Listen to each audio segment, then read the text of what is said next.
The train standing at platform 4 is the 9:15 for Glasgow, calling at Rugby, Camden, Carlisle,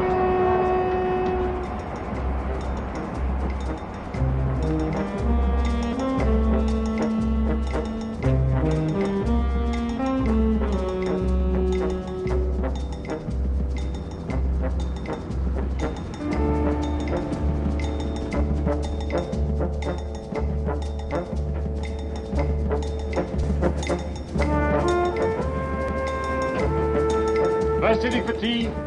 Tea now being served in the dining car. First sitting for tea. Tea now being served in the dining car. Tea now being served. First sitting for tea. Tea now being served in the dining car.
Iced them, kid. What do you say, Eddie? Hello, McGill. How are you? You're looking pretty good. Ah, I'm feeling fine, too. Well, look, got something to tell you, but we can't talk here. Let's go to the office. Oh, it's that important, huh? Could be. Well, it better be, Eddie, because I came all the way from London to talk to you about it. Well, that's it. That's what, Eddie? What is it? That's not even a very good photograph. Yeah, well, it didn't make any impression on me the first time I saw it, too. But I have been looking at that picture for 3 years. Now, when I took over this joint here, I was going to get rid of a lot of the junk, the old pictures and all, including that photograph there. Unfortunately, McGill, I didn't. Does that make any impression on you? Keith Earl. Yeah. The fellow that let out of jail yesterday. Now then. Have a look at this guy here. So you think that's Earl? We might need an enlargement to make sure, but for my money, McGill, that's Earl. Okay, Eddie, so that's Earl. So what? Well, look. That picture there was taken a couple of days before the robbery. Now, you remember the 4 guys that got away with $500,000 of gold bullion? Yeah. The police got one of them, right? Earl. Now then, there are 3 other guys in that photo there. This is the old boy I bought the place off here. He's dead. Eddie, that was 5 years ago. Now, anything could happen to that money between now and then. They could have spent it all by now. Could be in Switzerland, Mexico, anywhere. Oh, yeah? Have you read that, then? No. Copper was following Earl on a train yesterday. The copper met with a small accident. Earl scarpered. Bullion robbery. McGill, he knows where the gold is. Okay. So you think Earl and his 3 buddies here pulled that job? Sure do. Then why are you telling me, Eddie? You have the photograph. Now, why didn't you go get it yourself? A few years ago. I'm a family man now. Got a little business to look after. Can't afford to go sticking my neck out. But it's okay if I go stick my neck out, though, right? And you're going to collect the money. That's right. Mr. McGill, I've earned my half. Photographer's name's on the back of this thing. I guess I could look him up. Maybe have him do a little work. Fair enough. Okay, Eddie, but we're going to do it my way. Meaning what? Meaning, I'm going to go by the bullion company. No. If you go near the bullion company, you'll have half the coppers in the country breathing down your neck. Look, McGill, there's a $500,000 stashed away somewhere. We'll split it 2 ways. Eddie, too many things can go wrong. Now, let's just keep it straight. Listen, 10% of £500,000 is pretty good money. You never used to worry like that in the old days, McGill. You're getting old. Well, aren't we all?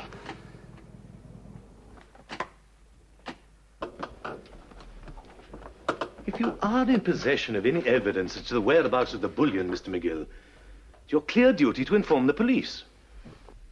I don't want to get involved with the police. That's why I came to you. As I said, if you have any material evidence... I don't have any material evidence. I just have a hot tip. Let's just call it that. After 5 years... After 5 years. What I've said applies equally to this informant of yours. Look, if the police are involved, you'll never see him. Not moving in those circles. All I have is your unsupported assertion. Forget it. Just a moment. What precisely are you asking for? Expenses. Written authority to act for you. And that 10% reward.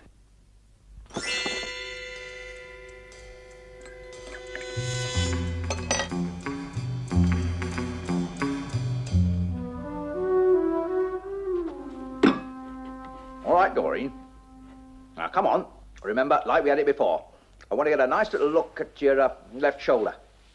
No. No. Get your head round and wet your lips. That's better. Now, smile. And that's... Now, what about your shoulder? That's better. Oh, Mr. McGill. You're in luck. I found that negative. Oh, that's great. Well, it's quite a change from photographs of the local garage, isn't it? I don't know. Just a change from one chassis to another. Listen, where's the enlargement? Well, I've been a bit busy. Get your poise tomorrow. No, don't. Not tomorrow. Today. Get it now, in fact. Business must be improving down at the garage. All right, now you can relax, Doreen.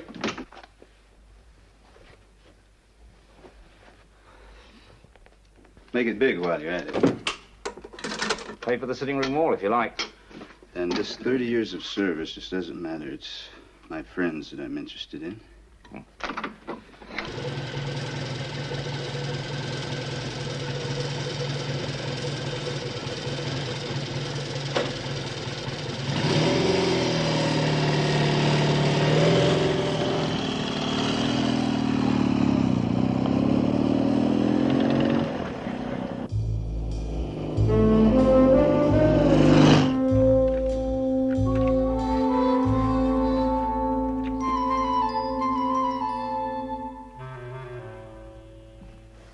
Doreen, now that's nice. Now smile and lick your lips again. Lovely. Oh, did you get what you wanted? Yeah, thank you very much. By the way, anytime you're short of a few bob, we could use a male model. I think she'd sell more.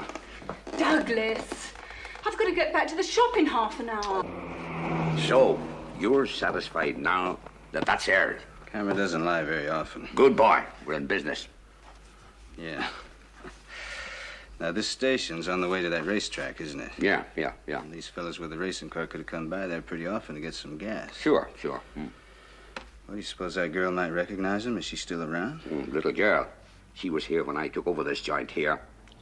I've got her address over there in the desk somewhere. Well, that's good. Now, what about the others? Well, now, I don't know these two here, but that is Jerry Norman.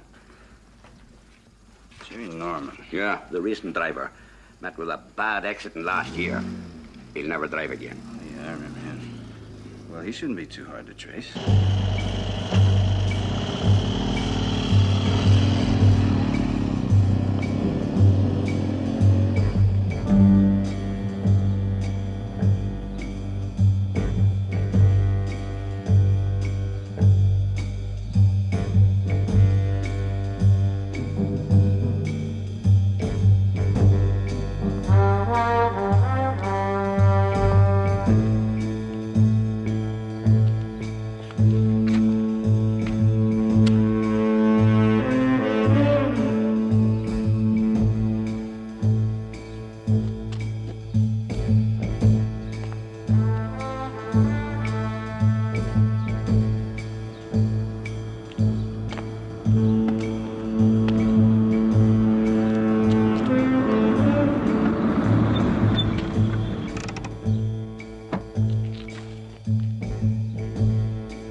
Can I help you?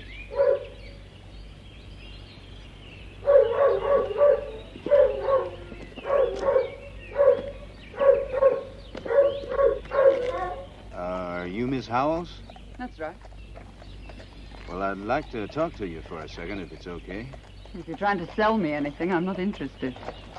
Well, I wouldn't want to try to sell you anything you weren't interested in, ma'am. I just think you could help me. I can't imagine how. Come on in.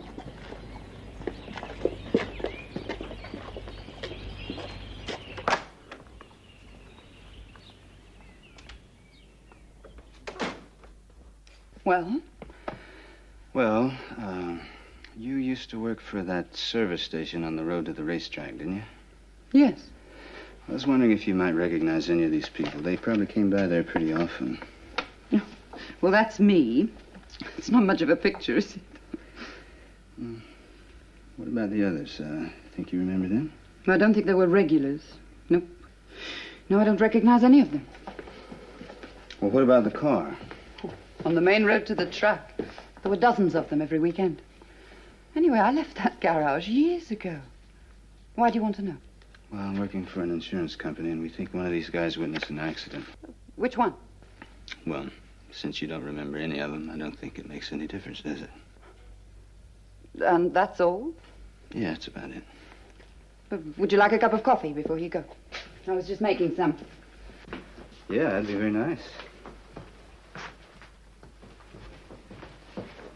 You know, I guessed you were some kind of investigator. Really? How's that? You have that distrustful look about you. As though everyone around you had a guilty secret. Well, I'll be darned. I'll have to watch that. You didn't believe a word I was saying just now, did you? Sure I did. It's just I was just thinking about you. It's quite a jump from working in a service station to running a place like this. Oh. Well, there's no mystery about it. I was one of those awful little girls that learns to ride before they can walk, you know. Daddy buys them a pony and they're hooked for life. Daddy wanted the world to know that we were a country family. So I had the pony, the full riding gear, and the accent to go with it, something Daddy never had. Well, how did you feel about Daddy? Oh, I loved him. We all did. Until he left us, just walked out. Another woman, I suppose. Anyway, my mother got a small flat in Bournemouth, and I went to London to look for work. In the service station? No, that was later, after I realized that London had been a mistake. I was terribly homesick for the country, so I came back. I saved every penny at that garage. I borrowed left and right, from my mother mostly. And I bought these stables here. Well, looks like you're doing okay now. Well, it's taken some time. I still owe my mother money, but yes, it's working out. Do you run this place all by yourself? I can't afford to employ anyone. It's hard work, but I go down to Bournemouth every weekend. Keeps me alive. Well, listen, I'm going to have to take off here soon, and I just want to thank you for the coffee. Thank you for talking to me. It's very nice. Well, it's very nice for me to have someone to talk to. If you're round this way again, do drop in. I promise you I'll do that. What's your name?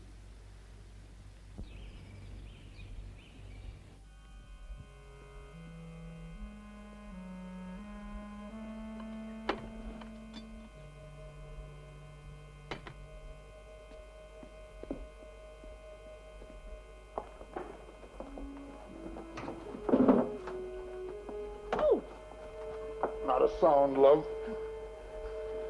Not a sound. Now, where's Jerry? He in the living room? Not to worry. I'll find him. A lovely woman. Lovely.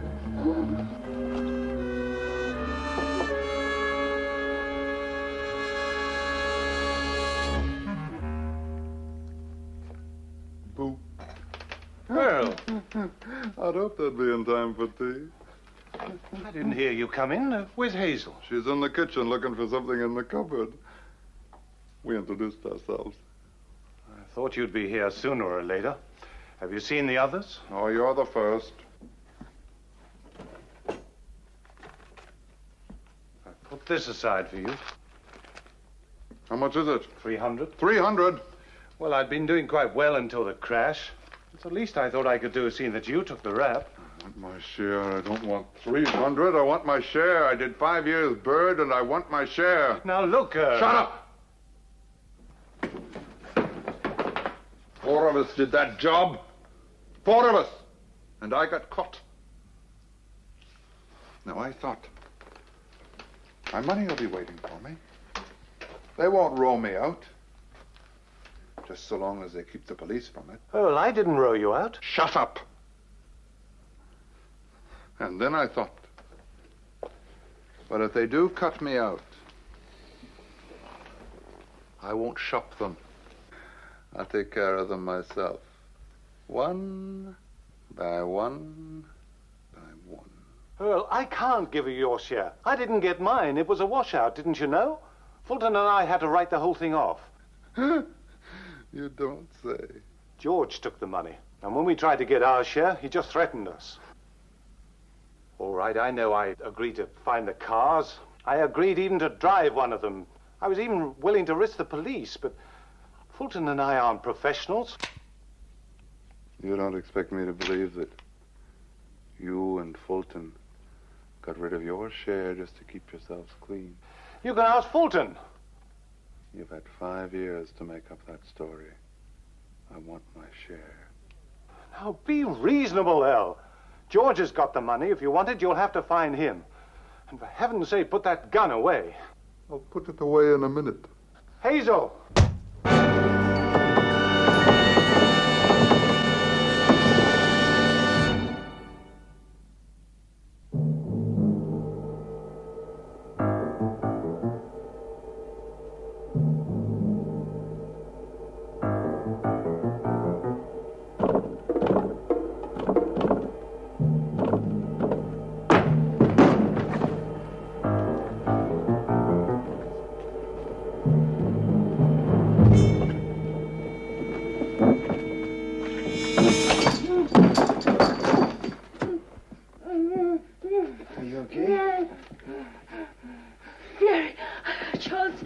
Jerry! Jerry! Jerry! Now, don't go in there.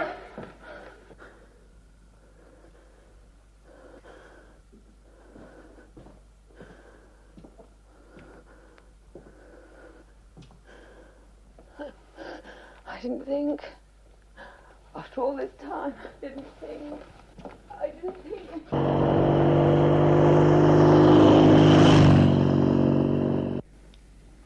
He told me he'd been in trouble.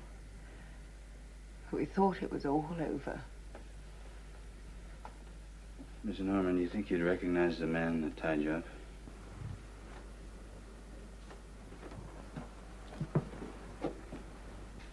Is that him? Hmm?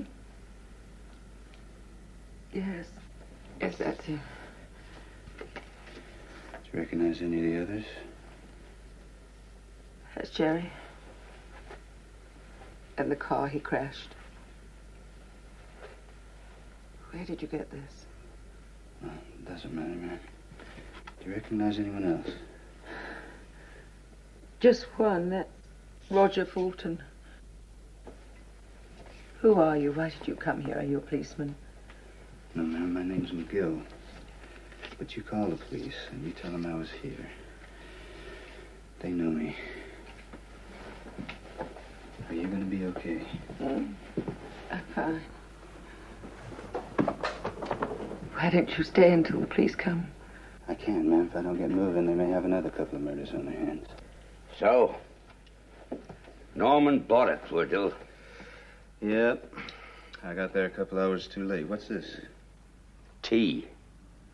Come on, Eddie. Now, what about the little girl, Joy? She seemed a nice kid. Yeah, she was very nice. She's running a stables now. She didn't remember anyone, she said. She was okay when I saw her last.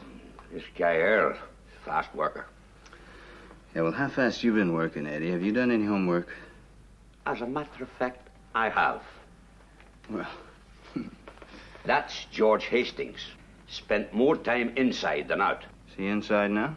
Oh, well, the boys, they said they haven't seen him for a long time. Not for 5 years since the robbery. Well, at least old George is smart. Now then, it seems that this George Hastings fellow was seen in the company of a fellow by the name of Fulton. Fulton? Roger Fulton? Yeah, how'd you know that? Mrs. Norman mentioned him. Is he inside? Fulton. He's straight. Well, he'd be safer if he were inside. Do you know where I might find him? Yeah. I do. Well, you old crow. Mrs. Norman, I hate asking you questions at a time like this, but how long ago did McGill leave? Just before I telephoned you.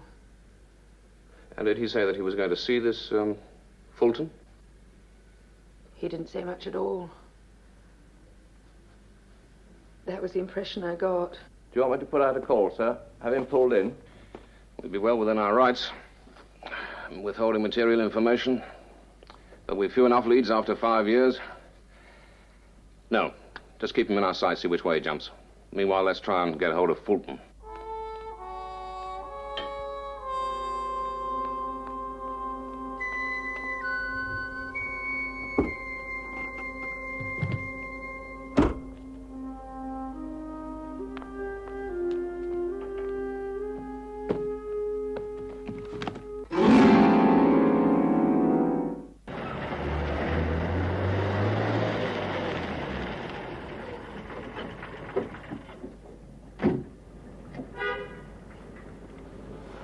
I've been following McGill, sir. He's still inside there. Right.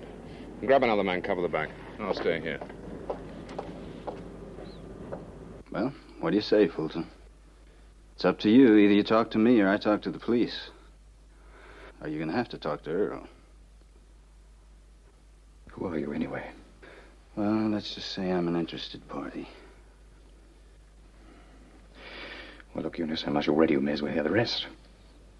Sure, I tipped them off. I gave them the keys of the bullion room. I covered up for them. I must have been off my head, but the thought of getting a fortune for a few nights' work... Did you get the fortune?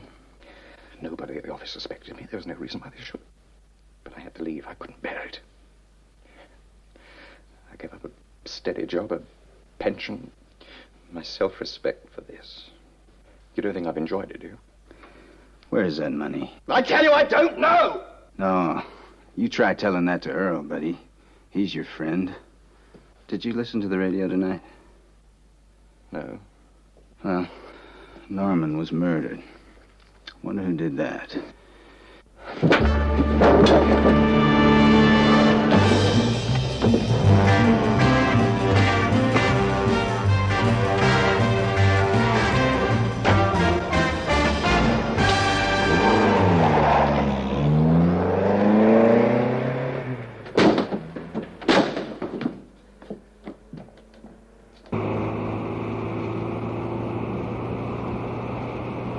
Where to, Fulton?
What are you running for, Fulton? A moment of sudden panic, was that it?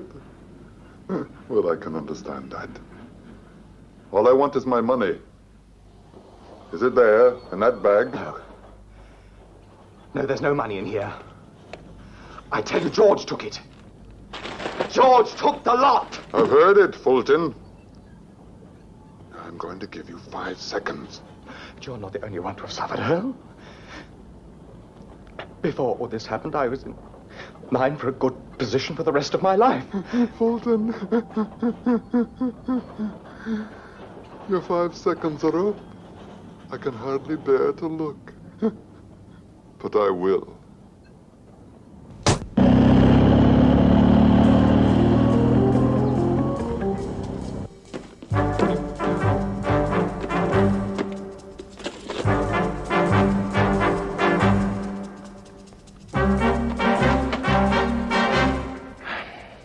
You, McGill? That's right. Then I think you'd better come with me.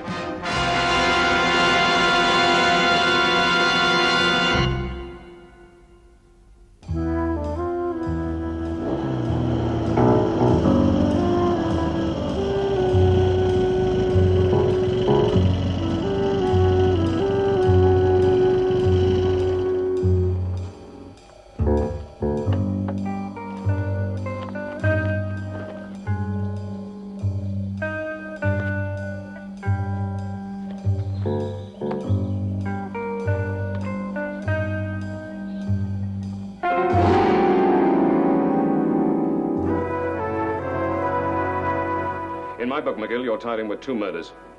Listen, Norman was dead when I got there. I'm the guy that told Mrs. Norman to call the police, too, remember? Why are you so interested in this bullion? Oh, for the 10% reward. I'm not satisfied. Well, think that might satisfy you? It's from the bullion company, and it's not a phony.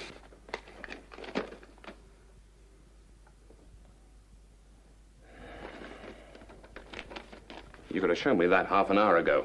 But we couldn't have had that sterling conversation. It still doesn't permit you to withhold information from us. Any more trouble from you, and I'm sending you down. Right, you can go. Oh, bless you. You don't mind if I take my gun, do you, fellas?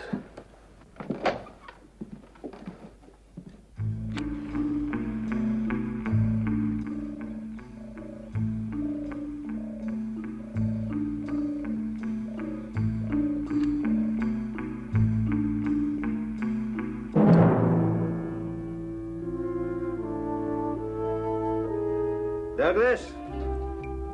Hey, Douglas! Oh, hang on a minute, can't you? Now give, Doreen, give.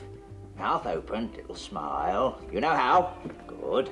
Fine, fine, fine. Listen, I have a little artistic work for you to do in here. All right, Doreen. Honey, you're gonna catch cold with all those clothes on.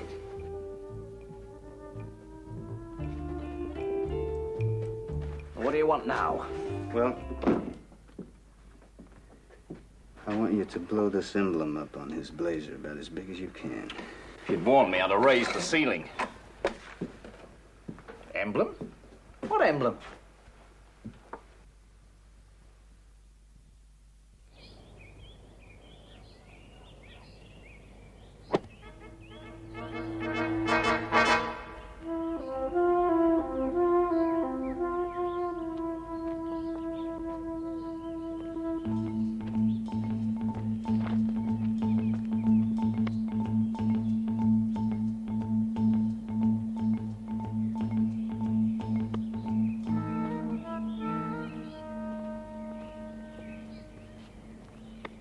Mr. Soames, Yes, you're the club secretary, aren't you? I am the secretary, and my office opens at 10. Yes, they told me I'd find you here. My name's McGill. I think you might be able to help me. You're not a member, are you? No, sir, I'm not. If you want to join, you'll find an application form at the office. Just fill it in with the usual social references, of course. Thank you, sir, but I don't want to join your club. I just want to ask you about a member. Oh. Oh, yes, that's George Hastings. He used to belong, but since he hasn't paid his subscription for some years... Well, do you happen to know his address? Really, I can't give you information like that. Oh, really? Well, I'm carrying out an investigation for a finance company. I see. Yes, well, I'm not surprised. Not one of our more popular members. Bit of a show-off, actually. He lives in that new luxury block down the road. Now, if you will excuse me, please.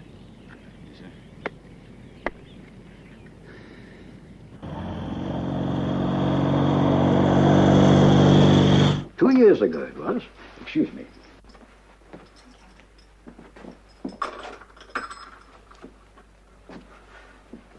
Yes, 2 years ago Mr. Hastings left. He's living abroad now, as far as I know. Listen, you think you might recognize any of these people? No. Hang on. The girl at the pump, I've seen her before. She used to come here with Mr. Hastings. Are you sure? Yeah, fought like wildcats. She was his girlfriend. Listen, thank you very much. Very nice. I hope you find her. You could do yourself a bit of good there.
Anybody here?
I'll see you on Tuesday for a jumping lesson.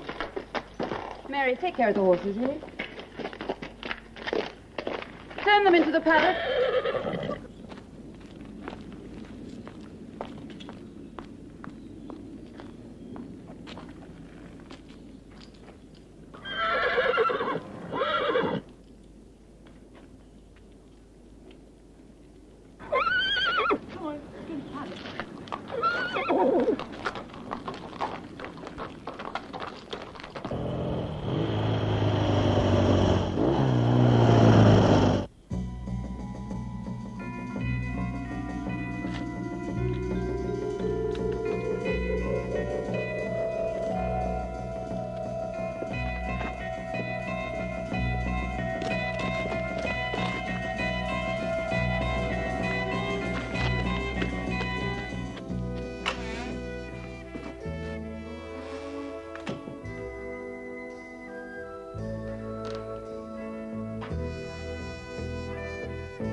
All right, McGill.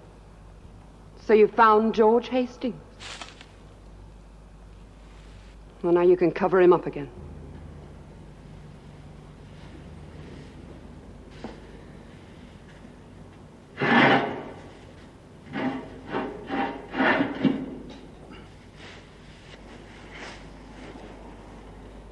Well,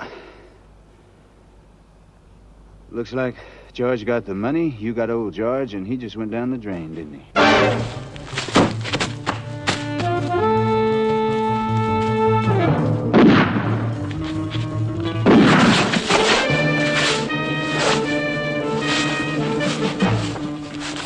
Come on.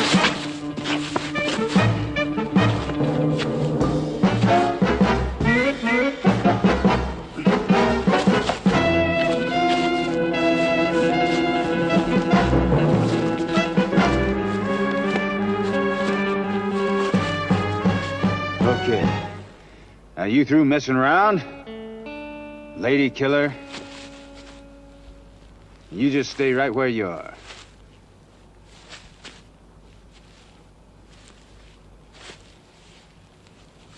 Well, Daddy wouldn't know you now, would he?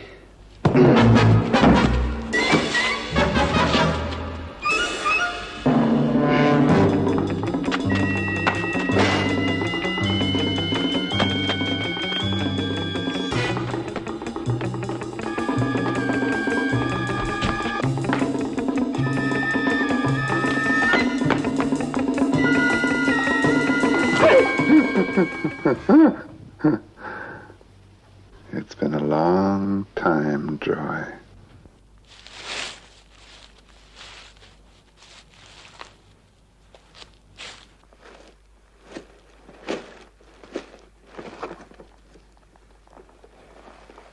have nothing to say to you. I don't know why you've come here. Come to ask you about George and the money.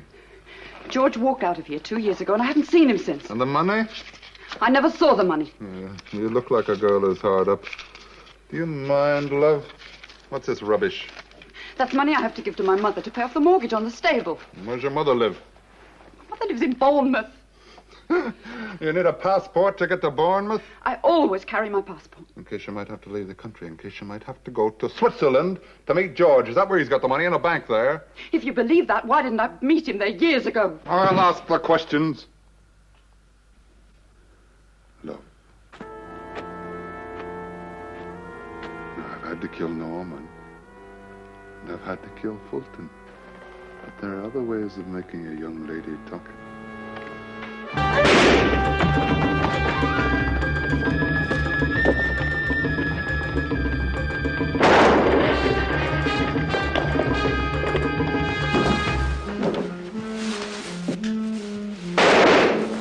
You better get out of there, love, or a horse will kick you to death.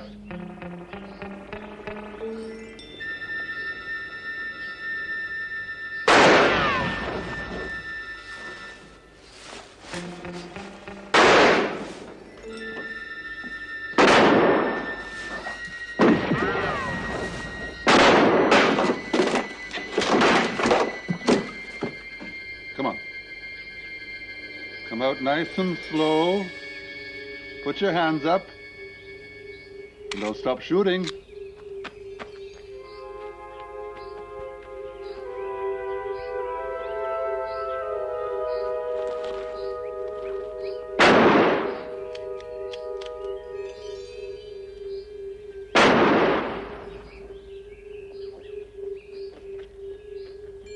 Or did George send you?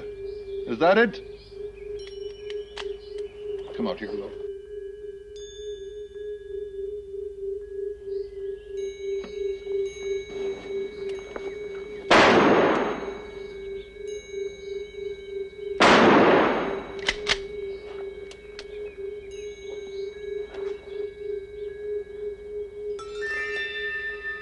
I've already killed 2 people, and I'm not superstitious about 3. Come on. You've made me angry, love. Now I'm going to bring little Joy over to your stable door. You're going to see her face, and then I'm going to blow her head off.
Well, I didn't expect to see you here. I wouldn't have got very far, you knowing what you do. You could have taken it out of the country 10,000 at a time. £10,000 would fill a suitcase. Can you see me trying to get that through customs? Well, old George could have helped you. George. He had no imagination. All he wanted was to be the big shot at the local golf club. Drinks all round at the bar. So George became a drag, huh? That's right. He was getting between me and what I wanted. So right down the drain goes old George. Listen. How have you been spending all that money anyway? I go away every weekend. Not to Bournemouth. I take a plane every Friday night. And I have dinner in Rome, Istanbul. I'm exactly the sort of person I've always wanted to be. Well, you better not make any plans for this weekend, honey. Because you're going on a shorter trip, but a longer stay. You're all booked up. McGill. Wait a minute.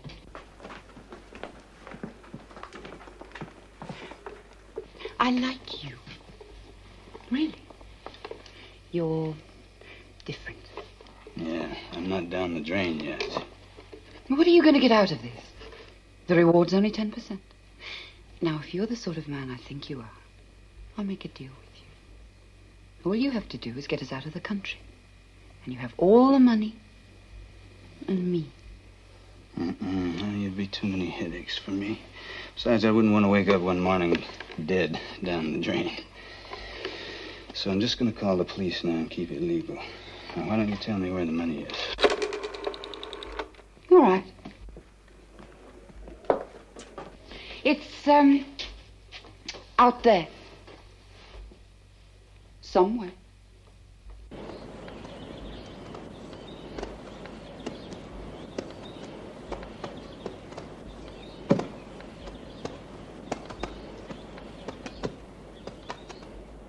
Why don't you go get some professional diggers?